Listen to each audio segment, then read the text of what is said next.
Hola a todos, hoy vamos a probar un coche que seguro que todos conocéis, un coche que se presentó hace solo un par de años y además es una verdadera máquina de rally, un coche que cautivó a todos los aficionados del motor y lo más importante, a quien se sentase a sus mandos. Hoy vamos a hablar del GR Yaris. ¿Será su hype merecido? Vamos a verlo.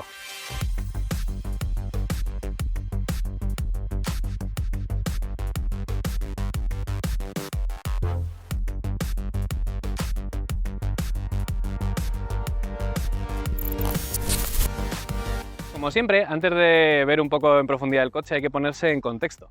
Pero hoy no vamos a hablar de la historia de Toyota. Al igual que os dijimos en el vídeo del Supra y del GT86, sabéis que Toyota hace muy buenos deportivos y sabe cómo hacerlo. Pero hoy, para entender cómo nace el GR Yaris, tenemos que hablar de GR. Y sabéis que GR es Gazoo Racing. Pero, ¿qué es Gazoo Racing y de dónde sale? Vamos a verlo. Para conocer el origen de Gazoo Racing tenemos que remontarnos a la historia entre dos personas. Akio Toyoda, que seguro que os sonará porque es el actual CEO de Toyota, aunque por entonces era un ejecutivo, digámoslo, importante, pero todavía no era tan importante como ahora, y Hiromu Naruse. Hiromu Naruse era el ingeniero jefe de pruebas y el jefe de probadores de Toyota. Y lo mejor es que no sé cómo llegó la historia, o sea, según cuentan hubo un rifirrafe entre ellos y Hiromu Naruse dijo que iba a enseñar a conducir rápido a Akio Toyoda. Pero bueno, lo que es verdad es que Hiromu Naruse enseñó a Akio Toyoda a conducir rápido y de hecho se fueron a Nürburgring con un Toyota Supra A80. Todo esto es a principios del 2000 y el Toyota Supra A80, como el que probamos en un vídeo, ya se había descatalogado en 2002, es decir, que ya era un coche de segunda mano. Bueno, para que sepáis quién era Hiromu Naruse era un conductor excepcional, según cuentan. Y de hecho, los pilotos probadores de Ferrari allí en Nürburgring le llamaban Nürmeister, porque era muy bueno en Nürburgring. De hecho, creo que es el japonés que más vueltas se dio, no sé si hasta la fecha. Pero bueno, dicho esto, la unión entre los dos, no sé si es que hicieron buenas migas, los conceptos de uno a otro calaron y el concepto del que era fiel defensor Hiromu Naruse lo adoptó Akio Toyoda. Y es que ese concepto era que las carreras sirven para desarrollar mejores coches. Y no solo mejorar la tecnología de los coches, sino también mejorar el equipo humano. Es decir, que los ingenieros fabriquen los coches mejor y de una manera más efectiva. Bueno, pues todo esto originó que en 2007 se formara, sin el apoyo oficial de Toyota, Gazoo Racing. Y de hecho, la primera carrera a la que entró Gazoo Racing, oficialmente como equipo, fueron las 24 horas de Nürburgring. Sí, el circuito otra vez más duro del mundo. ¿Y con qué coche entraron? Bueno, pues con dos Toyota Alteza, que para entonces eran coches que ya se habían descatalogado, otra también. O sea, eran coches de segunda mano que prepararon para correr. ¿Y ganaron? Pues no. Pero esto les sirvió para recopilar datos y mejorar como equipo. Bueno, lo que no os he dicho de la primera aparición de Gazoo Racing en las 24 horas de Nürburgring es que uno de los pilotos era el propio Akio Toyoda. Eso sí, con el sobrenombre de Morizo, para que no lo descubriera. De hecho, si os metéis en la página de Toyota Japón, veis que hay una edición especial del GR Yaris con el nombre Morizo. Y luego está en un montón de páginas de Toyota, lo vais a ver. O sea, para que no os pille de nuevas. Bueno, pues esto no se quedó en una sola carrera. De hecho, Gazoo Racing siguió entrando con distintos modelos ya de Toyota y de encima prototipos, que es muy bueno. ¿Por qué fue esto? Bueno, pues porque entraron con el prototipo del LFA, que de hecho detectaron problemillas de falta de rigidez en el chasis, que la dirección con varios ciclos de vueltas pues se volvía como ligera, o sea que perdía el tacto. Y toda esa información que recopilaron en las carreras luego la pasaron al coche de calle, o sea que básicamente fue bueno porque mejoraron el producto. Luego también con el GT86 entraron con varios prototipos y encima llegaron hasta ganar, o sea que en su categoría, o sea fue la hostia. Y además también el chasis, por ejemplo, del GT86 tenía toda la ingeniería del chasis que usaron en las 24 horas, o sea toda la información la llevaron también igualmente al coche de calle. Bueno, pues esta historia no es siempre feliz y en 2010 murió en un accidente de coche muy raro Hiromu Naruse. De hecho, murió con un Lexus LFA que se chocó con otro coche de BMW, con pilotos probadores de BMW. Y no sé si Akio Toyoda siguió el legado de Hiromu Naruse, yo creo que por su buena relación, Y llegó 2015 cuando oficialmente Gazoo Racing pasó a llamarse Toyota Gazoo Racing. Desde entonces, Toyota Gazoo Racing se ha vuelto como la división deportiva de Toyota y ha estado participando en carreras de todo tipo. De hecho, ha llegado hasta el Dakar. Y luego también se ha establecido, por ejemplo, como la encargada de realizar coches de calle derivados de los de carreras, o sea, es decir, coches de carreras matriculables, y luego también la encargada de mejorar el resto de la gama Toyota, porque de hecho hay packs, por ejemplo, de GR Line, etc. O sea que toda esta información que obtienen las carreras, de alguna manera u otra, va a ir a los coches de calle de Toyota. Aquí como inciso, no sé si algunos conocéis TRD, que es Toyota Racing Development, que era como el preparador de los Toyota de calle, que de hecho se puede ver tanto 4x4 como coches de carretera. No sé qué va a pasar con TRD porque claro, ahí Gazoo Racing como que la va a absorber y de hecho he visto que, como os decía, hay versiones deportivas de los coches mundanos de Toyota que se llaman GR Line y luego también piezas de clásicos que ya tienen los nombres de GR, así que no sé qué pasará con TRD. Pero bueno, ese es el origen de Gazoo Racing. Pero lo que nos ocupa hoy son los rallies y de hecho Toyota está presente en los rallies desde 1957. Pero seguro que lo que todos conocéis son la época dorada de los 90, con las distintas versiones del Toyota Celica GT4. Y es que con ese coche ganaron 4 campeonatos de pilotos. De hecho, 2 de ellos son de Carlos Sainz, uno de Jukka Kankkunen y otro de Didier Auriol. Y de hecho, en el VRC también ganaron el campeonato de constructores 3 veces. O sea, bastante bien.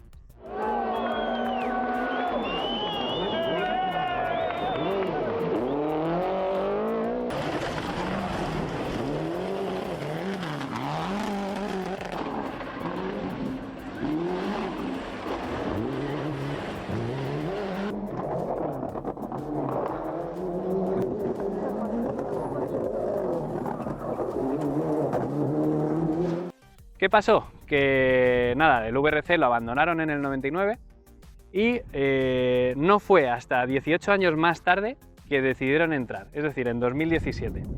Y fue decisión del propio Akio Toyoda. De hecho, cuando decidieron que iban a volver a los rallies, ya tenía claro Akio Toyoda que iban a construir un coche de carreras matriculable, o sea, un coche de rallies matriculable. Y ese era el GR Yaris. ¿Por qué es esto importante? Bien, porque toda la familia GR, a excepción del GR Yaris, son coches, como por ejemplo el GT86, que está hecho con Subaru, el GR Supra, que está hecho con BMW, son coches que no son 100% Toyota ni 100% japoneses. Pero el GR Yaris es un coche 100% diseñado por Toyota y que se hace 100% en Japón, de hecho en la fábrica de Motomachi. Bueno, ¿y cómo fue esta etapa del VRC en la que empezaron a recopilar los datos para hacer esta magnífica máquina? Bueno, pues no les fue nada mal. De hecho, ganaron 4 campeonatos de pilotos también y 2 de constructores, de hecho en el 18 y el 21. El principal requisito a la hora de crear el GR Yaris fue el de hacer un coche de carreras, de rallies, directamente matriculable, pero que se pudiera conducir por la calle sin ningún problema.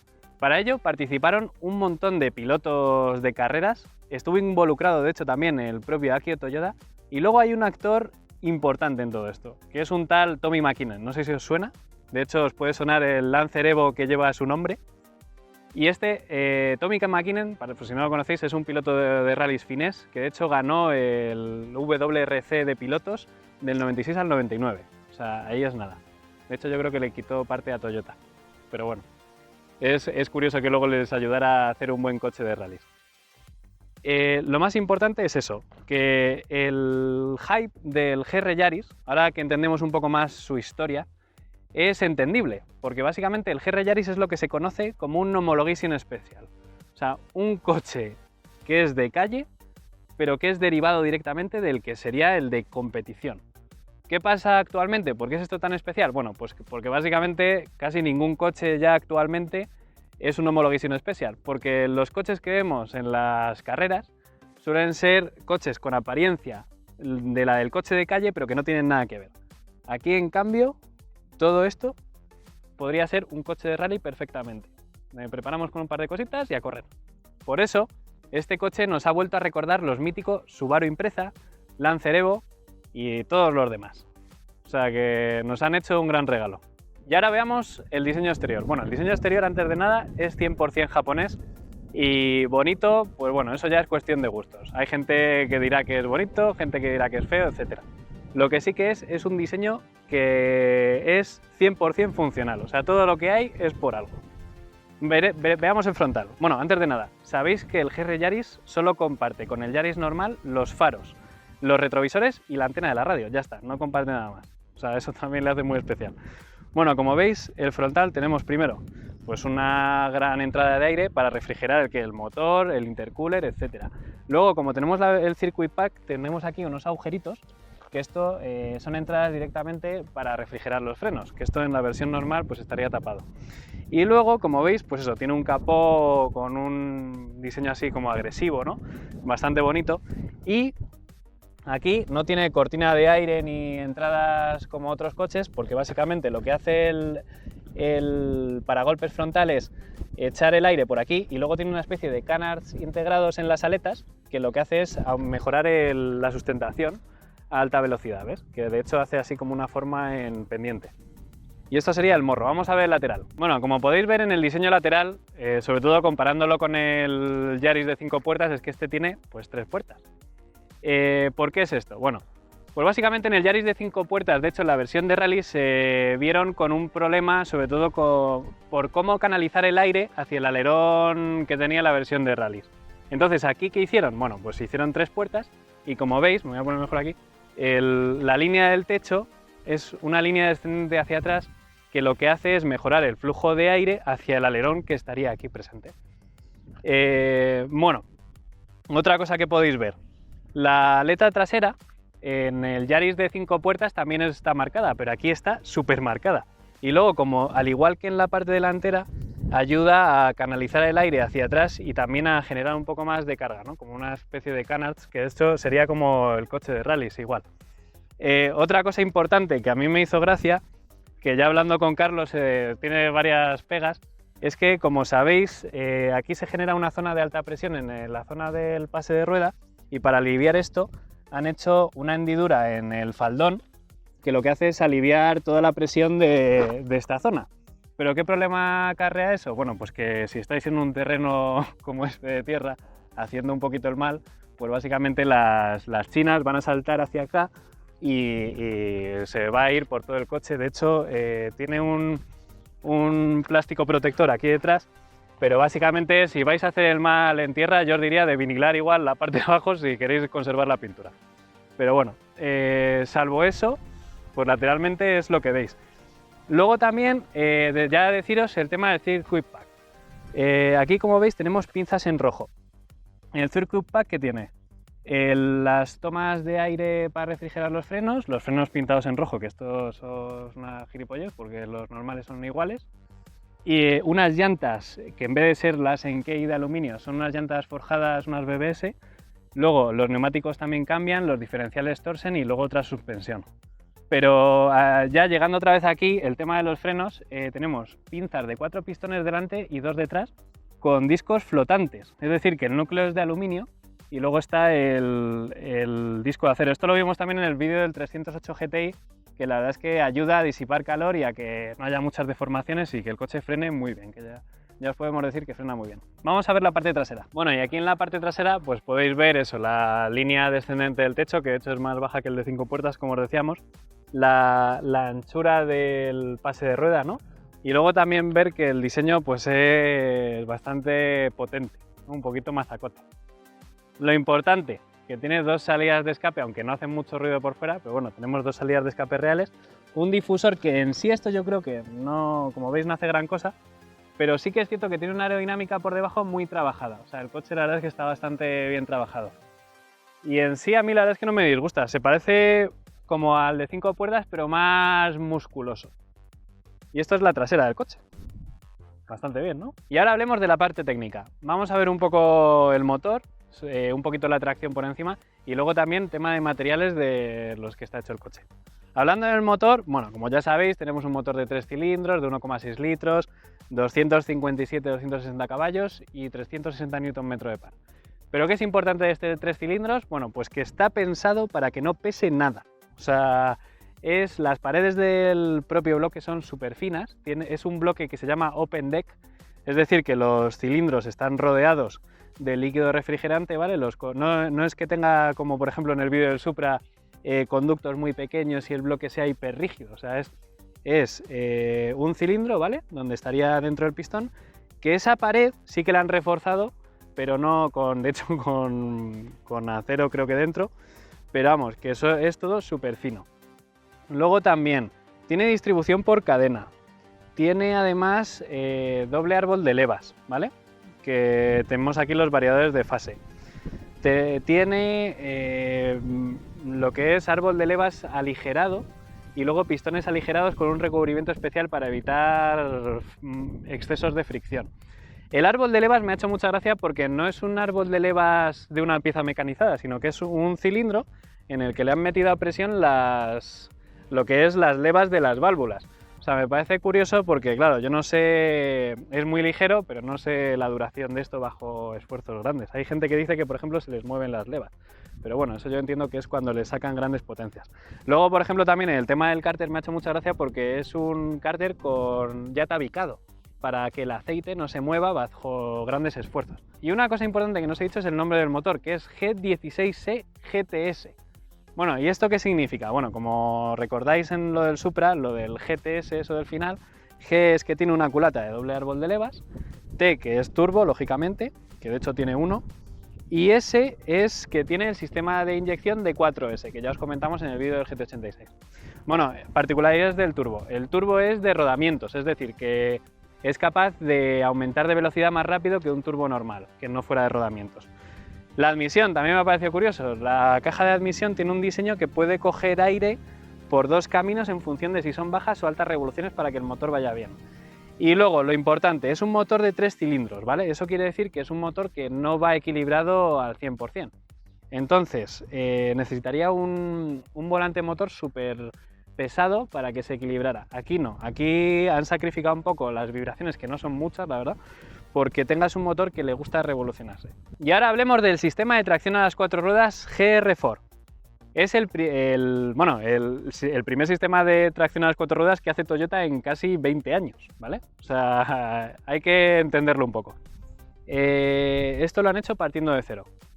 Bueno, en un sistema de tracción a las 4 ruedas, ¿vale? Para que, por si no lo sabéis, siempre tiene que haber 3 diferenciales, ¿vale? Uno, bueno, si es permanente, para coches de calle. Uno en cada eje y luego uno entre los dos ejes. ¿Por qué es esto? Porque al final el diferencial, como su propio nombre indica, permite la diferencia de velocidades en los ejes, por ejemplo, entre las ruedas izquierda y derecha, en el trasero igual, la diferencia entre las velocidades de las ruedas, y luego el diferencial central permitiría la diferencia de velocidad entre el eje delantero y el eje trasero. ¿Qué tenemos aquí? Pues tenemos dos diferenciales, uno delante en el eje delantero y otro en el eje trasero, que pueden ser abiertos o torsen, si es el circuit pack, como es en este caso, y en el medio entre esos dos ejes no tenemos lo que es un diferencial central al uso, tenemos un acoplador de embragues multidisco, ¿vale? ¿Eso qué es? Bueno, pues básicamente son varios discos de embrague que lo que hacen es acoplarse o desacoplarse en función de lo que el piloto seleccione o de lo que él detecte de las diferencias de velocidad entre el eje delantero y trasero. Si no os habéis perdido hasta aquí, sabéis que el GR Yaris tiene 3 modos de conducción, uno normal, otro Sport y el otro el modo Track. ¿Qué hace esto? Bueno, según habéis visto, pues distribuye diferente el par entre el eje delantero y el trasero. En el normal tenéis un 60% delante y un 40% detrás. En el modo Track tenéis el 50-50, es decir, que el eje delantero y el trasero cogería la misma cantidad de par. Y luego tenéis el modo Sport, que es el que tiende al coche a ser como un poco más estilo tracción trasera, que reparte 30 delante y 70 atrás. Pues bien, ahí es donde viene la gracia. ¿Cómo consigue repartir más par al eje trasero si lo que hemos dicho es que el acoplador central lo único que hace es pegarse más? O sea, porque de hecho en el modo normal estaría medio acoplado, siempre está acoplado el eje trasero un porcentaje, luego se va presionando más y luego ya lo aprieta casi, no totalmente, pero casi, o sea, siempre hay un resbalamiento. Bueno, pues esto lo consigue porque la relación de transmisión entre el eje delantero y el trasero es distinta. De hecho, hay una diferencia de un 0,7% a favor del trasero, es decir, que el eje trasero se va a mover va a intentar moverse más deprisa que el delantero. Entonces, cuanto más acoples el eje delantero con el trasero, vas a tener el eje trasero moviéndose a más velocidad. Pero, ¿qué pasa? Que en condiciones de asfalto seco e ideales, pues la adherencia del neumático no la va a romper, o sea que no os preocupéis porque no se va a ir de culo ni va a hacer cosas raras. Eso sí, donde más lo podéis notar es en condiciones de asfalto deslizante o en nieve, pues sí que podréis notar que tiende a irse de culo, que eso es lo divertido del sistema GR4. Bueno, y ahora veamos el tema de los materiales. Como sabéis, el GR Yaris es un coche bastante ligero para lo que es. O sea, bueno, he visto que hay distintos pesos entre 1280, 1300, por ahí, ¿vale?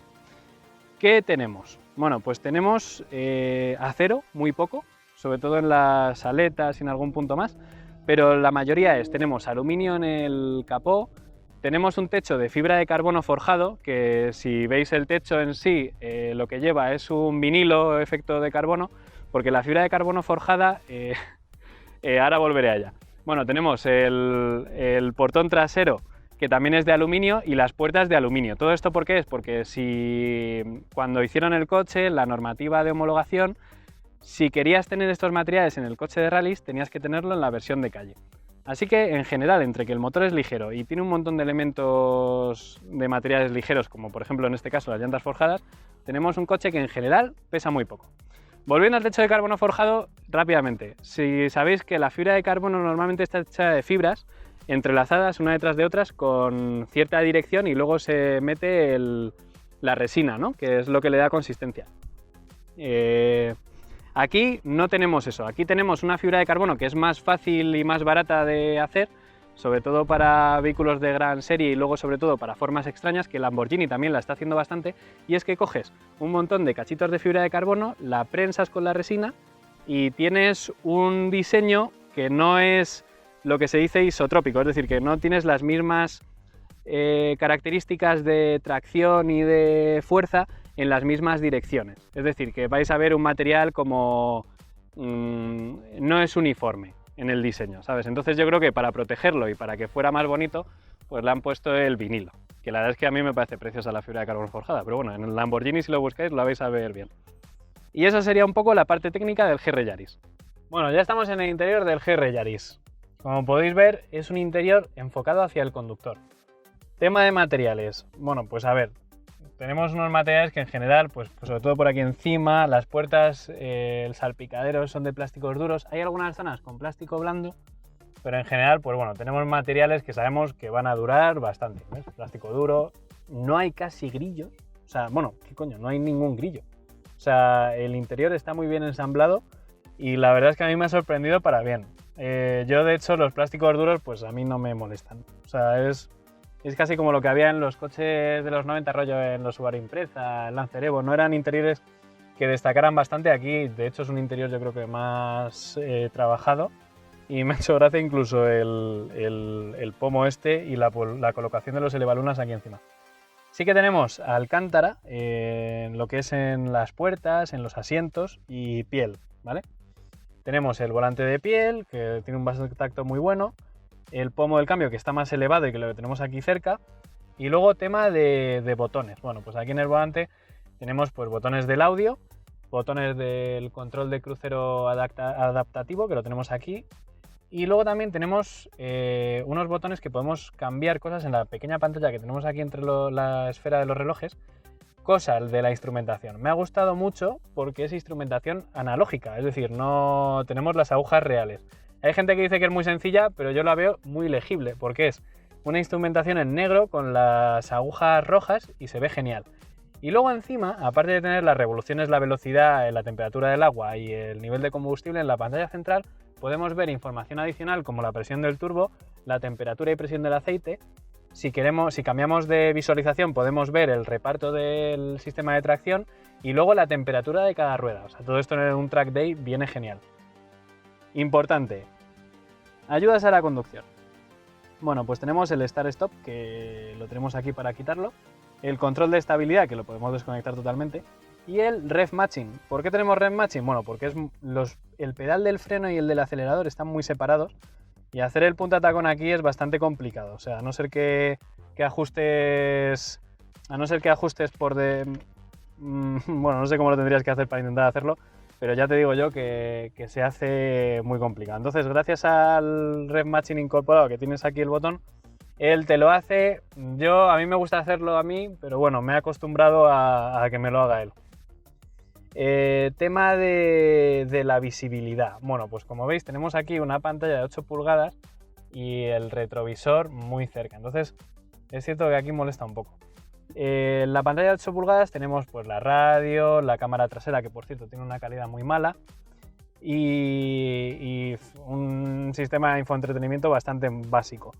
¿Qué no tenemos? Pues la verdad es que tenemos huecos no tenemos muchos aquí, un hueco enorme en la puerta, que la verdad es que sí que puedes meter botellas, 2 posavasos aquí, un huequecillo para dejar las cosas aquí, que no os recomiendo porque se pueden salir, y luego una guanterita que la verdad es que es, bueno, pues normal, tampoco es nada. Cosa que me ha hecho gracia, el techo tiene una hendidura en el centro y está un poco más elevado en los laterales. Y aquí te da un hueco extra para cuando te pongas el casco, ¿sabes? O sea, porque como el asiento está un poco elevado, pues no te molesta. Los pedales son de aluminio y yo diría que esto es herencia de Subaru porque me recuerda a los de Subaru bastante. Tenemos un volante que podemos ajustar en altura y profundidad para que tengáis una posición perfecta, y luego el asiento, que os decía que era de alcántara y cuero, me parece bastante envolvente y cómodo. Por cierto, no os he dicho que de ayudas a conducción, aparte del control de crucero adaptativo, tiene avisador de cambio de carril. Bueno, quiero decir, te ayuda si te vas a salir del carril, y tiene lectura de señales, que de hecho te las pone en la pantalla central. ¿Qué no tiene? ¿Que no ha llegado a España? Bueno, pues el sistema de audio premium, los sensores de aparcamiento, que yo diría que no estaría de más que vinieran en el coche, y el sensor de ángulo muerto, que tampoco lo trae, pero bueno. Aquí lo que sí que trae es una pegatinita aquí que dice que está desarrollado para el World Rally Championship con GR, que está muy guay, y el freno de mano, que se me olvidó deciroslo. El freno de mano es 100% mecánico, y lo bueno que tiene es que gracias al acoplamiento de embragues que os contaba, cuando tú tiras del freno de mano puedes bloquear el eje trasero sin cargarte la tracción a las 4 ruedas, porque directamente se desacopla y puedes bloquear el eje trasero en curvas sin problema. Y el climatizador, cosa que también me parece un poco gilipollas. Tienes un climatizador Bizona en un coche muy pequeño, pero bueno, pues cosas de las modernidades. Y lo que sí que me gusta es que los botones del climatizador están todos aquí y son táctiles. Y lo del modo de conducción, que no sé si os lo había dicho, pero lo tenéis aquí. Giras a la derecha, pones el modo Sport, el modo Track y el modo normal para el sistema de tracción a las 4 ruedas. Y vamos a ver si entramos en las plazas traseras.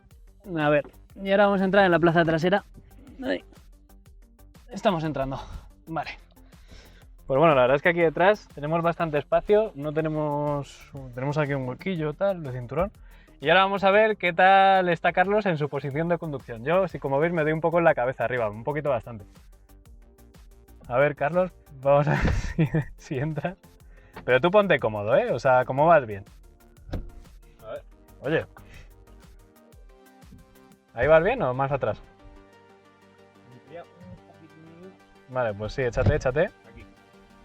Pues a ver, la verdad es que justo, pero oye, puede ser hasta cómodo, o sea, no me corto las piernas. De hecho, como el asiento está elevado, puedo meter los pies por debajo y la posición es... A ver, igual un viaje de 700 kilómetros no, pero yo lo veo bastante aceptable. De hecho, puedes poner aquí el brazo, o sea que le damos una probada a las plazas traseras del GR Yaris. Bueno, un apunte rápido. Si queremos entrar detrás, ¿cómo movemos el asiento? Bueno, pues primero tendríamos que reclinarlo y mira, y se puede echar hacia adelante. Y ahora tendríamos que volverlo a echar hacia atrás, más o menos ajustar la posición en la que estaba y el respaldo se queda vertical. O sea, lo tendrías que volver a poner en su posición. A ver, podrían mejorar un poco este sistema para que con un solo botón ya se eche hacia adelante, se recline y luego vuelva. ¿En el GR ya les importa mucho? No, pero bueno, esto de cara a otros coches igual Toyota lo puede mejorar. Bueno, ahora vamos a ver el maletero con la maleta de pruebas homologada. Tenemos 174 litros. La verdad es que no es muy grande, aunque tampoco lo veo muy mal. Pero como veis, pues la maleta está ahí. Por cierto, tenemos aquí el kit el botiquín y otras cosas, porque la verdad es que no hay mucho espacio para guardarlos. Pero una cosa importante del maletero es, bueno, veis ahí la maleta, bien. Debajo de esta tapa tenemos aquí la batería. Esto hace que tengamos un reparto de pesos del 59% delante, 41% detrás, porque sabéis que las baterías pesan mucho y han decidido ponerla ahí abajo. O sea, yo creo que igual te quita un poco de espacio pues para colocar cosas, pero bueno, ahí la tenéis para que lo sepáis. También podemos abatir los asientos en una porción 60-40, o sea que si los abatimos podemos llegar a meter 4 ruedas. De hecho hay una imagen por ahí en una página de Toyota con 4 ruedas dentro, o sea que si os queréis ir a un track day, eso sí, sin jaula y sin nada, podéis meter 4 ruedas. Así que bueno, para el uso de 4 personas no, pero para 2 personas yo creo que sobraba el maletero, ¿no? Bueno, ya estamos dentro del GR Yaris conduciéndolo no por primera vez, pero bueno, os cuento. Nada más montarme, la posición de conducción, es decir, la altura del asiento sí que me ha parecido bastante elevada. De hecho, vas muy alto en lo que es viendo la carretera, por ejemplo, comparado con el Golf. Y al principio sí que te raya un poco, pero una vez te acostumbras, ni tan mal. La posición, más o menos con los pedales, es buena. Es cierto que el del acelerador está un poco más lejos. Pero una cosa que me ha sorprendido mucho es que el tacto de la dirección, o sea, es muy duro. O sea, al principio está un poco durita. Pero una vez te acostumbras, la verdad es que va muy bien, o sea, es bastante agradable, comunicativa. Bueno, si me veis que me cuesta hablar es porque estoy un poco sobresaturado de lo que es el coche. La verdad es que en general me ha parecido bastante cómodo, sobre todo la posición que coges del coche es buena, el tacto de los pedales, el del embrague, se mueve muy bien en maniobras. El freno muy directo, o sea, casi no tiene retardo. Cuando una vez le frenas y mira aquí ahora hablaremos de esto, una vez le frenas el coche se detiene muy bien y en general, salvo el tacto de la dirección, los demás me parecen muy suaves. El pomo del cambio, como os decía, es una caja de cambios Toyota que de hecho la usa Lotus, ya lo habéis oído, la usa Lotus en los Évora, o la usaba, y tiene unos tactos muy cortos, precisos y bastante agradables. Respecto a lo del Rev Matching, he de decir que tenemos el botón aquí que lo hace también, y la verdad es que podéis hacerlo vosotros con un poco de cuidado. Joder, ya. Podéis hacerlo con un poco de cuidado, porque sí que es cierto que si pones el pie, puedes llegar el pie en el freno y luego haces así el tacón, con el tacón le das al acelerador, puedes llegar a hacerlo. Lo que pasa es que sí que es cierto que hay que tener cuidado para que no se te suelte el pie del freno y no tengas accidentes. Por lo demás, ¿cómo es el coche? Bueno, es cierto que el ruido del motor es falso, ¿vale? Porque es sintetizado, pero suena un montón, una bestialidad. Tenéis también mucho ruido de rodadura, porque llevo unos neumáticos de 225-40 R18, que la verdad es que son neumáticos anchitos y tenemos rumorosidad. El motor en sí, no, salvo el ruido fake que tiene, no es nada intrusivo. Es un motor que no suena mucho. Luego, el tema de las vibraciones al ser 3 cilindros. Mira, cuando lo bajas de vueltas y lo fuerzas, vibra. Pero yo creo que es como cualquier motor que le estés forzando, ¿sabes? A bajas vueltas en el que no está a gusto. Pero salvo por esos detalles, el motor apenas lo notas vibrar. O sea, va muy bien. Bueno, prestaciones. Jolín. Vale, el coche, dependiendo de donde mires, yo he visto que acelera de 0 a 100 entre 5,2 y 5,5 segundos. Si os digo la verdad, me lo creo. O sea, el coche acelera una barbaridad. Lo que sí, la velocidad máxima es de 230 porque está limitada, ¿vale? Podía seguir más porque de hecho he visto vídeos, por ejemplo, que a 230 pues no va muy forzado. Y el cambio de 6 marchas, importante, cuando vas a 120 me ha sorprendido porque la sexta son marchas muy cerradas. En sexta a 120 vas a 3000 vueltas, o sea que el escalón de las marchas es muy progresivo. Suspensión, bueno, aquí llevamos el Circuit Pack, debería ser más incómodo que el normal, no he probado el normal, pero este en firme roto, pues la verdad es que yo, ¿qué te voy a decir? Yo lo veo bastante agradable para el coche que es. O sea, no me ha parecido, creo que hemos probado coches mucho más incómodos. Y luego tenemos un sistema McPherson delante y multibrazo detrás. Esto es importante porque ya habréis oído que es del Corolla, bla, bla, bla. Bueno, esto básicamente es que comparte dos plataformas. Es la plataforma del la plataforma del Yaris, la GAB, y creo que la del Corolla y el CHR, que es la GAC, si no me he equivocado. Pero bueno, que os quedéis con la plataforma del Yaris normal y la del Corolla. Entonces, les permiten usar luego, bueno, les hubieran permitido usar en competición el eje trasero multibrazo o otro tipo de suspensión. El coche tiene un comportamiento muy neutro. Dicen que extendiendo a subvirador, al final es un coche que intenta ser bastante progresivo y que no dé muchos sustos, pero la verdad es que el coche en sí va muy bien.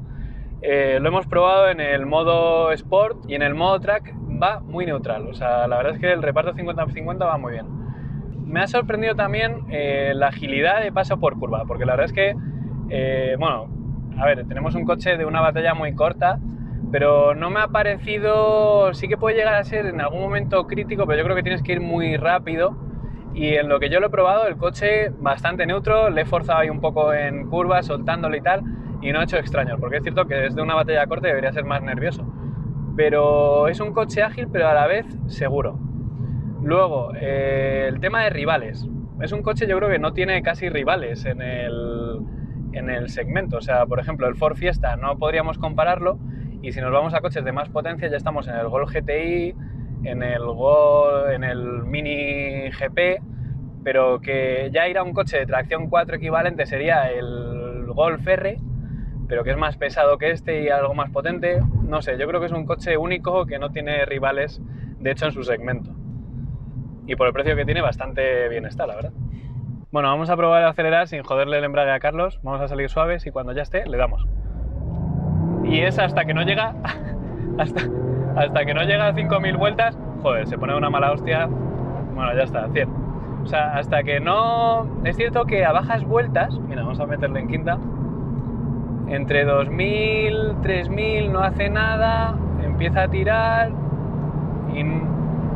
O sea, no es hasta que llega, yo creo que a 4 o 5 que el motor cobra vida, pero de verdad. Y la verdad es que, joder, el ruido es excesivo. De todas formas, ¿cómo va? Vamos a velocidad legal, ¿eh? No vamos más rápido de lo normal. Pero la verdad es que, joder, no, el coche va muy bien. Vamos a probar a tomar esa curva, que no viene nadie. La verdad es, y por cierto, ahora llevo el IMT, lo voy a desconectar, porque la verdad es que sí, el punta tacón, si te apuras, lo puedes llegar a hacer sin problema. Mira, aquí tenía que haber cambiado antes, pero no lo he hecho. Joder. Bueno. Esto es una auténtica locura. La verdad es que en circuito me volaría a probarlo. Yo creo que si os acostumbráis hasta el punta tacón lo podéis hacer vosotros, que lo estoy haciendo yo ahora pero hay que tener cuidado con lo que os digo del freno. Y luego en el modo track es cierto que tiende un poco a suspirar cuando le das aceleración, claro, tiende a cargar el eje trasero, pero vamos, el coche es súper neutro. O sea, yo creo que el modo track al final es el que más te recomienda, sobre todo en asfalto seco, porque como os decía en la review, el modo Sport no le puedes sacar partido en asfalto seco porque le cuesta, ¿no? Además yo creo que vais a calentar un poco lo que es los embragues. Que por cierto, si no lo sabíais, en Nürburgring hay alguien que ya ha conseguido hasta calentarlos. Bueno, la agilidad del coche, como ya os digo, es bastante buena. Tampoco le vamos a reventar a Carlos los neumáticos. El balancea un pelín, pero bueno, porque es que al final estás yendo muy fuerte. Pero nada, o sea, una gozada. La verdad es que era difícil que el coche no me gustara, la verdad. Bueno, estamos aquí otra vez con Carlos. ¡Arráncalo, Carlos! ¡Arráncalo! Vale, había que hacerlo. Joder, muchas gracias por venir, por dejarnos probar tu GR Yaris, que además, ¿cuántos kilómetros tiene? Pues tiene 3.500 ahora mismo, o sea que está virgencito todavía. Está nuevo. Bueno, Carlos, ¿por qué te compraste el GR Yaris? Bueno, ya sabes que ha habido mucha expectación con el Yaris y la verdad que me da mucha curiosidad. He visto un montón de reportajes y la gente lo pintaba también, que al final dije, bueno, ¿por qué no probar este coche, tenerlo durante un tiempo y disfrutarlo? Ya que es un coche que se adecua prácticamente a todo lo que yo necesito y requiero, que es tener un coche para un uso de disfrute, que tenga tracción total, que no sea muy gastón para poder viajar y sobre todo para poder disfrutarlo. Sí, de hecho, porque vienes de varios Subarus con tracción a las 4 ruedas, que este todavía no ha pisado nieve. Este todavía no ha pisado nieve, pero esperemos que para la próxima temporada de nieve poder tener un segundo juego de llantas con neumáticos de invierno y poder disfrutarlo. Pues sí, además eso yo lo quiero ver. Sí, lo verás. Pues sí, bueno, la verdad es que está muy guay. Bueno, preguntas, ya le has hecho pocos kilómetros, pero bueno, ya 3.500 ya son. ¿Ya puedes decirnos más o menos qué te gusta, qué no te gusta del coche, así algunas cosillas? Sí, hombre, a ver, yo creo que por lo que lo he probado y lo he disfrutado, que pues le he dado un uso más bien, un rodaje bastante estricto de 1.500 kilómetros, o sea que he tenido apenas 2.000 kilómetros para disfrutarlo, me he hecho un viaje a la playa, entonces los otros 1.000 kilómetros sí que han sido de tramo disfrutándolo, obviamente sin maltratarlo, pero he tenido muy buenas sensaciones, me transmite mucha confianza, es un coche divertido, a pesar de lo que la gente dice que tienes que llevarlo muy fuerte para poder disfrutarlo, yo creo que no hace falta llevarlo al límite, es un coche que tiene una tracción muy buena, además este es el Circuit Pack, que con los Torsen se nota la verdad la adherencia cuando pierde tracción en una curva y Sí, no hace falta ir como un loco. Que te ayuda, ¿no? A girar y a traccionar. Exacto, eso es, cuando pierde, si un tren pierde tracción, clava un poquito de la rueda y eso hace que el coche vaya muy estable, o sea que es muy divertido. No hace falta llevarlo al límite para disfrutarlo. Oye, y decías el tema de que te has ido, a ver, esto en un coche como este Disfrute es un poco tontería, ¿no? Lo del tema del consumo, pero ya por curiosidad, en el viaje ese a la playa, en unas velocidades, no sé cómo te habrás movido, pero bueno. Bueno, tengo que reconocer que quería probarlo y quería saber un poco cómo iba a ir el tema de consumos y la verdad que la ida sí que fue un poquito más alegre y no llegó a 10 litros. Pero pues está bien, ¿no? O sea que está bastante bien y reconozco que fui alegre, también pillé puerto de montaña, o sea que hay que reconocer que el coche es muy poco gastón. Y luego la vuelta dije voy a hacer una conducción más eficiente y la verdad que yo creo que bajé de los 8 litros. Ostras, O sea que sí, sí. joder. Bueno, Está muy contento la verdad. Sí, a ver, es un tema que da un poco igual, pero ya a mí me hacía curiosidad. O sea, al final tienes un coche de 260 caballos, aunque sea 3 cilindros, con tracción 4, que la aerodinámica era de 0,35, que tampoco es que sea la mejor por temas de eficiencia, pero oye, bastante bien. Bueno, Carlos, no has dicho nada que no te guste. Hay algunas cosas, pero coincido bastante contigo. Bueno, ¿qué planes tienes a futuro con el coche? Pues me has contado cosas. Pues mira, ahora próximamente tengo planeado un viaje de 7 semanas por Europa, en el que voy a hacer unos 12.000 kilómetros y ver 23 países.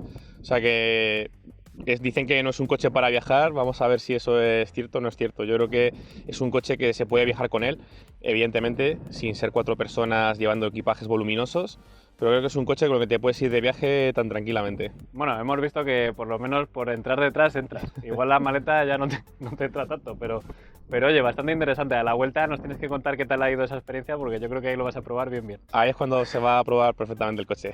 Luego, lo más importante, bueno, a ver, esto igual habría que preguntártelo al volver, pero ahora con tu experiencia, ¿recomendarías este coche? A ver, yo reconozco que soy una persona que no soy quisquillosa. O sea, le puedes sacar pegas al coche, como ya hemos visto en algunos vídeos y demás, y yo creo que para gusto los colores. Yo creo que para mí es un coche que se adecua perfectamente, no me molesta nada de él, entonces lo recomendaría perfectamente. Al 100%. Al 100%.